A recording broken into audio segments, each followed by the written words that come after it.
Olá pessoal, tudo bem? Eu sou o professor Davi e hoje nós vamos dar continuidade à nossa aula sobre Idade Média e vamos falar sobre o Renascimento Urbano.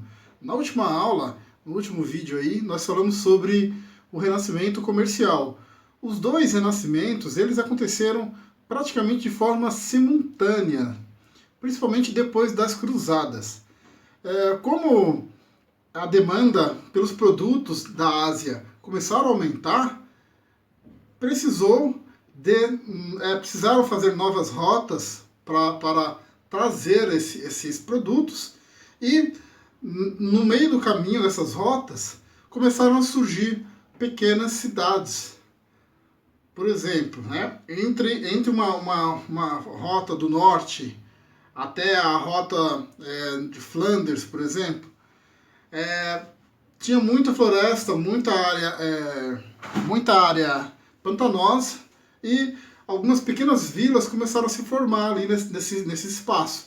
Eles derrubavam as árvores. Vamos lembrar que eles não tinham aqueles tratores que a gente tem hoje em dia, né, que arranca a árvore rapidamente. Infelizmente, como a gente está vendo de forma desordenada aqui no Brasil nos últimos tempos aí, naquela época eles não tinham isso. Então era muito difícil arrancar uma árvore de grande porte, porque você corta a árvore, mas você fica com aquela raiz ali no meio. E como é que tira aquilo? Imagina o trabalhão que não dava para tirar. Outra coisa também que eles fizeram nessa época foi a drenagem dos pântanos, né? Você tira o tanto de água que você consegue tirar ali do pântano e cobre ali com terra de novo, e ali você faz uma área cultivável, uma área de agricultura. Então, a partir desse momento, as cidades elas foram crescendo. Nós já vimos que o crescimento demográfico contribuiu muito para isso, porque, mais uma vez, repetindo, a partir do século X, a forma de plantar começou a melhorar, então as pessoas começaram a se alimentar melhor e a viver melhor de certa forma. E por isso as crianças acabavam crescendo e virando adultos e tendo outras crianças, né? É o crescimento demográfico, tá bom? Quando tá todo mundo com a barriga cheia, tudo fica mais fácil, tá? Então assim, foi uma consequência, né? Do crescimento demográfico, uma consequência óbvia, claro. Então, só que o crescimento dessas novas cidades aconteceu junto com o fim do feudalismo. Então, quando a gente fala do fim do feudalismo, a gente tem que falar sobre o crescimento dessas cidades, porque essas cidades, elas viviam basicamente, né, quase todas viviam pelo comércio. Eram pequenos proprietários, pequenos artesãos, e tinha ali alguma manufatura de certa forma, mas quase sempre bem familiar mesmo. O pai, o filho, a esposa. A gente tem que lembrar que na Idade Média, diferente dos filmes que mostram, igual eu mostrei na última aula, o filme Coração de Cavaleiro, que os caras desdenham da mulher porque ela faz armadura, era muito comum na Idade Média a mulher continuar com o trabalho. E ninguém ficava rindo da cara dela porque ela estava fazendo armadura, ou estava fazendo sapato, ou ela estava fazendo um casaco de couro. Ninguém ria, porque era comum, era bastante comum. O marido falecia e a mulher, o que ela vai fazer? Ela vai passar fome? Ela vai pedir a ajuda do governo? Não, ela pegava, como ela já tinha as ferramentas ali, ela vivia aquele dia a dia ali dentro, ela começava a ir para a luta, né? Então era bem comum. Então, uma classe social surgiu bem nesse espaço que eu já falei, que foi a burguesia. A burguesia, eles vem de burgos. Burgos burgo vem de uma palavra alemã chamada Burg, que significa fortaleza, ou seja, os burgos eram grandes cidades fortificadas. E para que servia o muro? O muro, ele servia, além de proteção, servia também para ganhar um din-din. Por quê? Você não podia sair da sua... você fazia vários sapatos. Você não podia sair e vender lá para fora sem antes pagar uma taxa. Então isso facilitava também a cobrança de impostos dentro dos burgos. Então,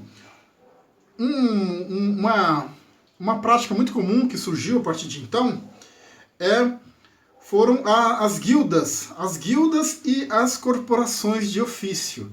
As guildas, na verdade, eles eram associações, vários comerciantes se juntavam e decidiam ali o que seria melhor para eles dentro do seu burgo, dentro das suas possibilidades.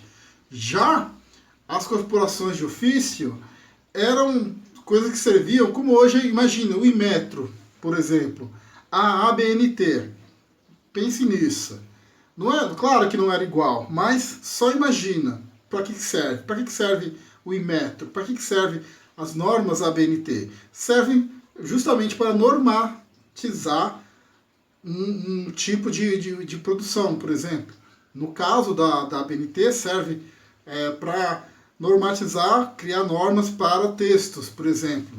Só um exemplo que usa. O Inmetro é a qualidade do produto. Então, nessas corporações, eles faziam isso. Eles taxavam os preços. Você pode vender um sapato, o sapato tem que ser tal, tem que ser de tal forma, tem que ser assim, assado. Não pode ser um sapato diferente do que o outro faz, não muito diferente. Se for fazer alguma modificação, tem que avisar os caras. Hoje em dia é impensável nisso, né? Porque hoje em dia as pessoas não, mas as corporações, elas pensam no lucro, então ela tem que lucrar. Às vezes ela vende um produto para você com um tecido de baixa qualidade, uma borracha de baixa qualidade, coisa que naquela época não podia fazer, por causa das corporações de ofício. E essas corporações, eles tinham uma hierarquia. Tinha um mestre, que geralmente era o dono da manufatura ali, da oficina. Tinha também os oficiais ou companheiros, e tinha o aprendiz, que era a última, ali era o comecinho, né? Os oficiais, geralmente eles recebiam pelo seu trabalho, e eles geralmente trabalhavam com o mestre, recebia pelo seu trabalho e ensinava o que sabia para o aprendiz. O aprendiz, se você reclama que o salário do jovem aprendiz era baixo, é baixo aqui no Brasil, geralmente é uns R$700 por aí, né? Mas naquela época o aprendiz não ganhava absolutamente nada, não ganhava nada. O aprendiz, ele ia morar praticamente na oficina, né? Porque geralmente era uma oficina, em cima era uma casa, ou do lado era a casa, né? E geralmente esse aprendiz ia novo para lá, muito novo, e vivia lá, aprendendo ali com seu mestre esse ofício que ele ia fazer. E aí sim, quando ele passasse a ser um oficial, ele tinha sim o seu trabalho remunerado. Até então ele tinha que viver com o mestre, comer a alimentação que o mestre desse, e estava de bom tamanho. Coisas que é impensável hoje em dia.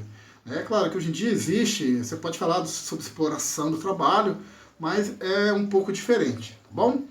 Então, também surgiu aí, com esse renascimento urbano, um cidadão chamado jornaleiros.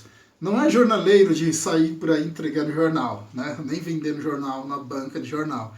Jornaleiro vem de dar jornadas. Então eram pessoas que cobravam por suas jornadas como se fosse um diarista. É muito comum, né? Minha mãe fez muito disso na vida, de ser diarista, né? Então ela ia na casa de uma pessoa, trabalhava um dia lá e recebia. Depois ia na casa de outra pessoa, trabalhava um dia. Então isso ainda é muito comum hoje em dia, mas naquela época eles chamavam de jornalistas, tá bom? Então, o que vocês têm que saber é que essa formação urbana, ela se deu de uma forma muito desordenada, sem controle. Por quê? As pessoas iam construindo onde dava. Imagina, numa vila. Eu moro numa favela, eu sei como é que é. O cara pega ali um terreno pequeno e o cara faz miséria ali, porque ele consegue construir uma casa, de certa forma, aconchegante, não tem pouco espaço.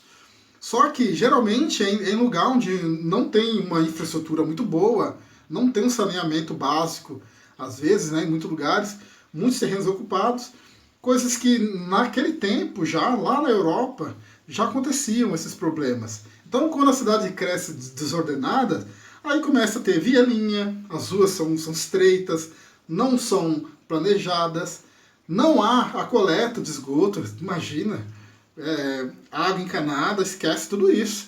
E é claro que as pessoas, de certa forma, viviam na imundície.